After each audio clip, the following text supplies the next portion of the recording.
अचो त लतीफ़ साईं खे ईअं पढ़ूं जीअं अॻे कॾहिं न पढ़ियो वियो आहे। महिरबानी करे चैनल सब्सक्राइब करियो।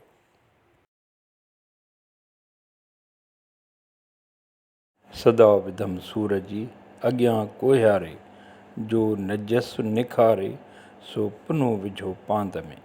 ससुई चवे थी त मूं कोहियारे पुनुअ आरी ॼाम अॻियां सूरनि लाइ सदा आहीं। उनखां ख़ैरात घुरी त मुंहिंजे पांद में सूर विझ। पोइ छा थियो? पुनुअ पारां उन जी मोट छा मिली? पुनुअ मुंहिंजे पांद में सूर विधा। उहा शइ विधी जेका मुंहिंजे ऐबनि खे ख़तमु करे, मुंहिंजे अंदर खे उजारे, उन मुंहिंजा ऐब कढी मूंखे मज़बूत बणाए। सूर ई त इंसान खे ताक़त ॾींदड़ थियनि था। केतिरनि रिसालनि लफ़्ज़ विझो लिखियो आहे, ख़ुदि नून बे बलूच साहब बे। अचो त ॻाल्हि खे सम्झूं। सदा ससुई हणे थी, उहा बि कोहियारे अॻियां। उनखे कीअं चवंदी त मुंहिंजे पांद में पुनो विझो। ॿी ॻाल्हि त सदा सूरनि जी हणे थी त उनखे सूर ई मिलणु घुरिजनि ऐं उनखे पुनुअ पारां मिलिया बि उहे ई।